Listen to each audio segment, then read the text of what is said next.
ஆண்டவரும் இரட்சகருமாக இயேசு கிறிஸ்துவின் இனிய நாமத்தில் உங்களை யாவருக்கும் அன்பின் வாழ்த்துக்களை தெரிவித்துக் கொள்கிறேன். அருமையான தேவப்பிள்ளையிலே new day new hope daily devotion மூலமாய் இந்த நாளில் கூட உங்களை சந்திப்பதில் நான் மிகுந்த மகிழ்ச்சி அடைகிறேன். அல்லேலூயா. இன்றைக்கு கூட கர்த்தர் நமக்கு கொடுக்கிற வார்த்தை என்ன?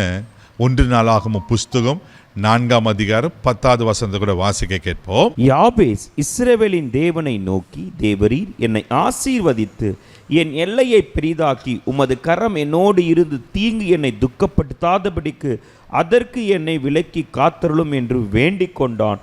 அவன் வேண்டிக் கொண்டதை தேவன் அருளினார். ஹல்லேலூயா, ஹல்லேலூயா. இங்கே ஒரு அற்புதமான சம்பவத்தை நாம் பார்க்கிறோம். யாபேஸ் ஒரு வேண்டுதல் செய்கிறார். என்ன வேண்டுதல் செய்கிறாரு? அங்கே அழகாக 4 காரியங்கள் சொல்லப்பட்டிருக்கு. தேவப்பிள்ளையில அவன் வேண்டிக் கொண்டதை தேவன் அருளினாரா. நீங்கள் வேண்டிக் கொள்வதை தேவன் உங்களுக்கும் கொடுப்பார். இதை நம்புறீங்களா? இதை விசுவாசிக்கிறீங்களா? இன்றைக்கு இதை விசுவாசிங்க. எவ்வளோதான் பிரதர் வேண்டுதல் செய்கிறது, எவ்வளோ நான் ஜெபம் பண்ணிட்டேன். இந்த 11வது மாதத்தில் கூட 21 நாள் முடிஞ்சிடுச்சு. இந்த 22வது நாளில் கூட வந்துடுச்சு. இன்னும் ஒரு மாதத்தில் இந்த வருஷமே முடிய போகுது. இன்னும் என் ஜெபத்துக்கு பதில் வரலையே. கலங்குறீங்களா? பயப்படாதீங்க தேவ பிள்ளைகளே. யாபேஸ் வேண்டுதலுக்கு தேவன் பதில் அருள்வாரானா உங்களுக்கு அவர் பதில் கொடுக்காம இருப்பாரா? நிச்சயமாக அவர் பதில் தருவார். பாருங்கள், யாபேஸ் யாபேஸ் சாதாரண மனுஷன் இல்லை. அது யாபேஸ் சொல்கிறாரு. அதே 1 நாளாகமம் 4:9வது வசனத்தை கூட வாசிக்க கேட்போம். யாபேஸ் தன் சகோதரரை பார்க்கிலும் கனம் பெற்றவனாய் இருந்தான். அவன் தாய், நான் துக்கத்தோடு அவனை பெற்றேன் என்று சொல்லி அவனுக்கு யாபேஸ் என்று பெயரிட்டாள். யாபேஸ் எப்படி நம்ம பிறக்கும் போதே வந்தார்? துக்கத்தோடு வந்தார். ஒருவேளை எப்படிப்பட்ட துக்கத்தை அவன் தாய் அனுபவிச்சிருக்கலாம். தேவப்பிள்ளையில இங்கே யாபேஸ்னா துக்கம் நிறைந்தவன் அர்த்தம். என் தாய் என்னை துக்கத்தோடு பெற்று எடுத்தா. ஒருவேளை அந்த அம்மா சொல்லியிருப்பா, பிள்ளை பெருமை இவ்வளோலாம் தான் வேதனைப்பட்டேன், கஷ்டப்பட்டேன் அப்படி சொல்லிட்டு.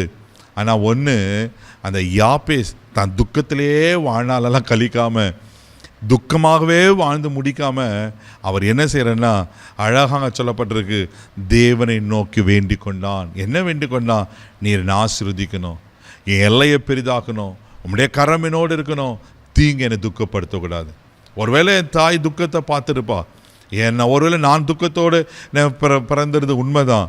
ஆனால் நீங்கள் என்னை ஆசீர்வதித்து நீங்கள் என் எல்லையை பெரிதாக்கி உங்கள் கரம் என்னோடு இருக்கணும் ஆண்டவரே அப்படி நான் வேண்டுறாரு. அவன் வேண்டிக் கொண்டது தேவன் அருளினாராம். அந்த 9ஆம் வசனம் கடைசி பகுதியில் பார்த்தோம். தன் சகோதரனை காட்டிலும் கனம் பெற்றவனாக இருந்தான். அல்லேலூயா.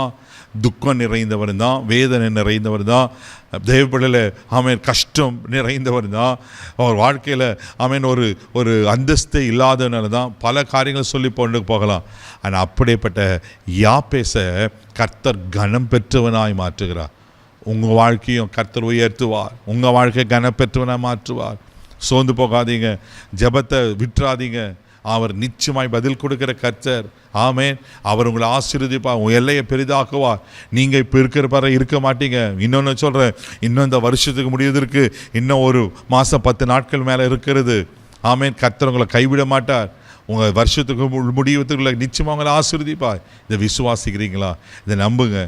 நீங்களும் கனம் பெற்றவர்களாய் மாறுவீங்க. நீங்களும் ஆமேன் ஆசீர்வதிக்கப்பட்டவர்களாய் மாறுவீங்க. நிச்சயமாக கர்த்தர் உங்களை கனப்படுத்துவார். கண்களை மூடி நம்ம ஜெபிக்கலாம். அன்பு தகப்பனே, மக நன்றி சொல்கிறேன். நீர் யாபேசின் தேவன், எங்களுடைய தேவனாக இருக்கிறீரப்பா. யார் எப்படிப்பட்ட துக்கத்தோடு ஆண்டவரே இதை கேட்டுக்கொண்டு இருக்காங்களா? இன்றைக்கு கர்த்தர் எனக்கு ஒரு அற்புதத்தை செய்ய மாட்டாரான்னு ஏங்கி கொண்டிருப்பாங்கண்ணா, அப்பா அற்புதங்களை செய்யுங்கப்பா. இவர்களையும் கனப்பெற்றவர்களாய் மாற்றுங்க. இவர்கள் வேண்டுதலுக்கும் பதில் கொடுக்கும்படியாக நான் ஜெபிக்கிறேன். இன்றைக்கி நீங்கள் பதில் கொடுத்துட்டீங்க விசுவாசிக்கிறேன்ப்பா. இதில் அற்புதங்களை காண செய்யும். இதில் ஆசீர்வதித்து கனப்படுத்தும். கிருபை கொப்ப கொடுக்கிறேன். இந்த நாள் முழுதும் கரம் பிடித்து நடத்தும். எல்லா தீங்குக்கு விலைக்கு காத்தலும் இயேசுவின் மூலம் ஜெபக்கலாம் பிதாவே. ஆமென். அவர் உங்களை கனப்படுத்துவார். தைரியமாக போங்க. God bless you.